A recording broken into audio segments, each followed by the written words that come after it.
Welcome weirdos, welcome to my channel. My name is EmmaAbe, and today I'm going to be doing my wrap up for January because it's high time for that now, and we're about a week into February, so let's just get started.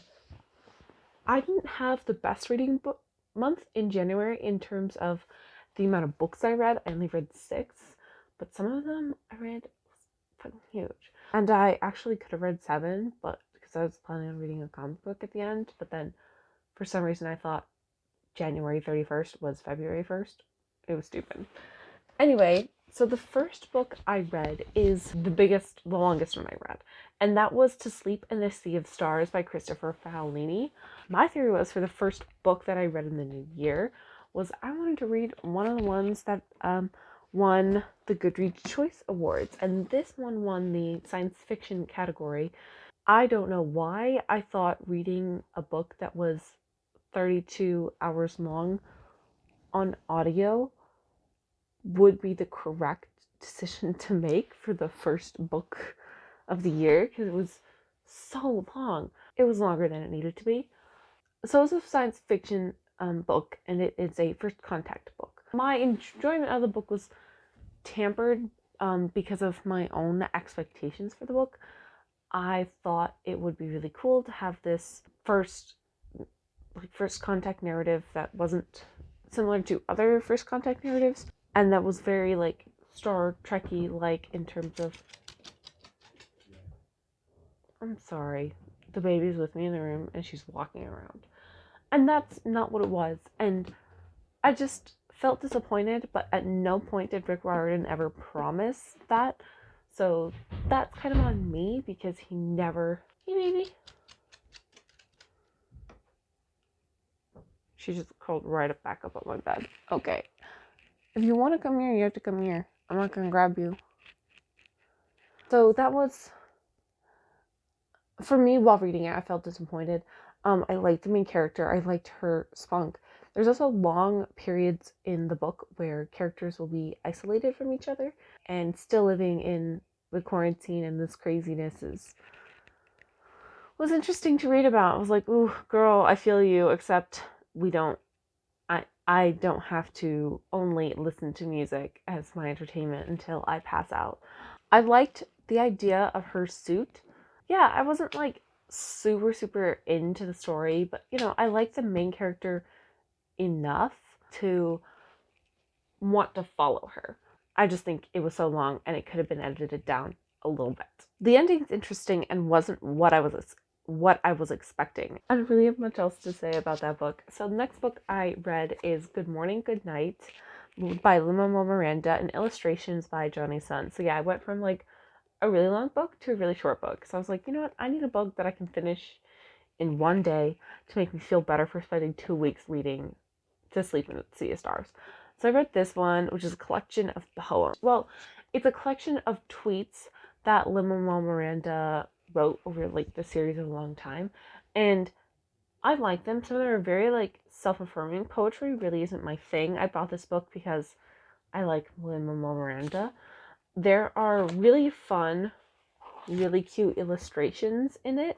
So this is a book that I was like, I can't just listen to the poems. I need to actually like sit and look at the pages because the drawings are really cute. The audiobook was narrated by Lin-Manuel Miranda himself, and that I think was a very effective way to read it. I don't think I would want to read it any other way. I wouldn't want to read it with my eyeballs, but that's just because I think poetry is really benefits from being read aloud. That was this one. I don't have much else to say. I don't have nuanced discussions, things to say about poetry.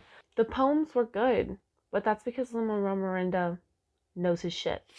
The next book I read was The Tower of Miro by Rick Riordan. This also won one of the Goodreads Choice Awards for middle grade. And I read that one so early because it is the last book in the Trials of Apollo series. And I've been really enjoying that series, and I found it really fun. I like that Rick Riordan didn't go any relationship way with anyone with Apollo specifically.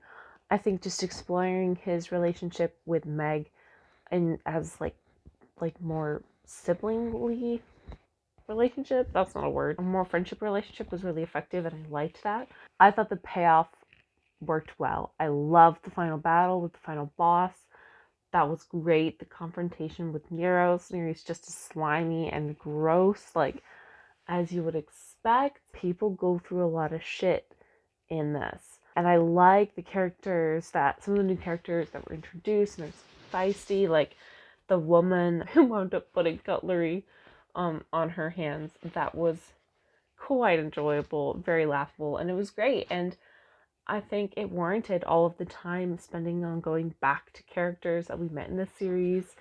Yeah, and I thought it was a really nice end to 4 books of payoff. I really, really liked it. One of my friends lent me the first Magnus Chase book, so I have to get on reading that. Maybe sometime in February, maybe not. I got a lot of... So then the next book I read is Life on Our Planet, My Witness Statement and Vision for the Future by David Attenborough and Johnny Hughes. This won the science category for the Goodreads Choice Awards, and oh my god, I enjoyed it so much. The audiobook is narrated by David Attenborough, and he is like the most adorable grandpa throughout the entire thing. He's like in his 90s, so it was really interesting to see him compare, like, throughout his life, how stuff on our planet has changed, like how the population has changed, how like birthing rates have changed, how like consumption of resources has changed. And what I really liked is that he did a nice like walkthrough through the change of societies and how we are where we are today in terms of our consumption of the resources on this planet.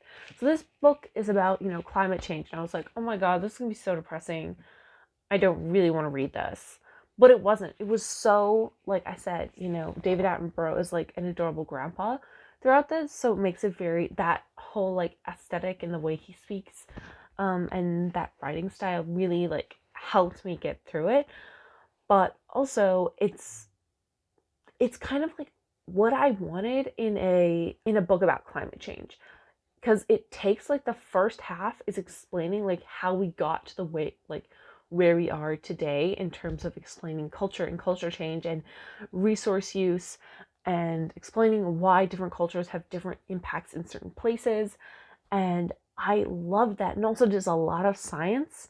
So it talks also about more like biological anthropology stuff. So how stuff changes in terms of how like evolution and how we grew as a species, and how the opposable thumb was so impactful in terms of our resource consumption on the earth.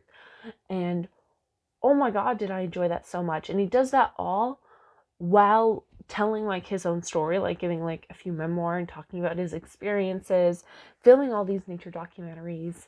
And oh my god, I loved it so much. I loved that. It was so effective. So that was the first half of the book.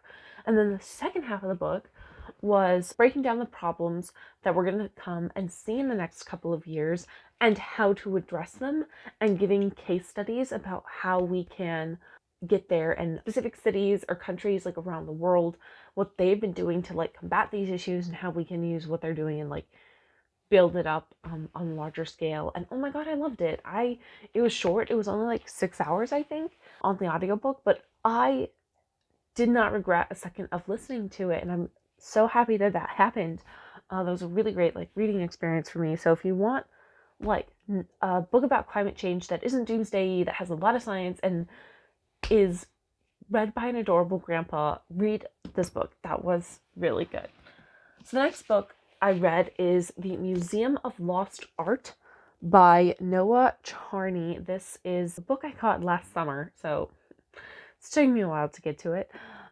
This is a book I've read with my eyeballs, and it basically goes through and talks about art that we lost for various reasons, and it separates each of the chapters is like examples of how we lost it. So it's like war, theft, like destroyed by owner, like all of these things. And one thing that like I've never really thought about is how if we had a museum that contained all of the lost art throughout history, it would be bigger than basically all of the museums we have right now combined, or any of the biggest museums, which is like freaking insane. And so some of these pieces were lost but then found again. And some of these pieces were like lost. Literally, Lucy, come over here and cuddle me. Don't whine. She's whining. She's just like sitting up on the bed, like waiting for me to come cuddle with her. I'll cuddle you or you come here. That I found really, really interesting. I didn't find it super like compelling in terms of the way that it was written. I think this is very much like a book that you can kind of put down and come back to if you want to read about certain things. And some of the examples like weren't as detailed, and I would have liked it a little bit longer. But if you want to hear about some interesting art and also see some pretty art, go for it. It was very much like a map book for me personally, though. And the very last book I read is Refugee by Alan Grant. This is a middle grade book. So this tells 3 different stories simultaneously of 3 different refugees from 3 different periods of time. So the first person we have is Yosef, and Yosef is a Jew and he's running away from the Nazis. Then we have Isabel, and Isabel is a Cuban in the 90s, and she's basically her and her family are trying to get out of Cuba because there's Fidel Castro and there's just no food and everyone's starving. So she's fleeing from Cuba, trying to get to America. And then we also have Mahmoud.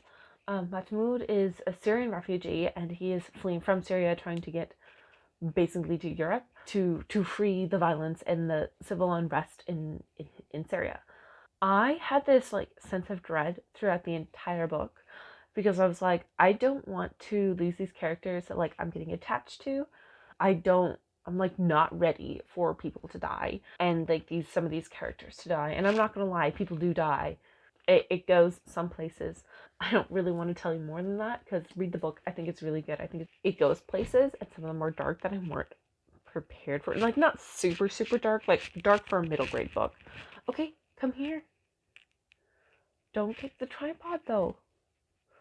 What I also found really interesting is that all 3 of the stories are connected to each other in ways that I won't reveal, because I think you should read that yourself. This book almost made me cry. I just wasn't like prepared.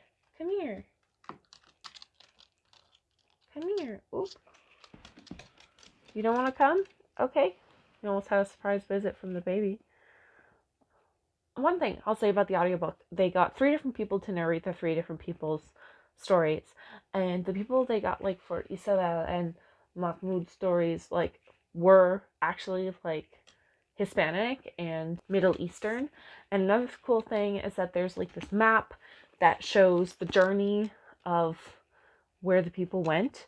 And it also has a little like endnote in the back explaining like the historical context behind these stories, all based on other people's stories, whether it's like one person specifically or just a bunch of different people. And there's also like in the afterword like ways you can help and action items that you can do personally, which I love in books like this and I think is really effective, especially for like a young audience. Come here. To have. So I really enjoyed that too. So those were the 6 books that I read in January. Come here. Whoa. And here we go. Here she is. She's finally making an appearance at the very end.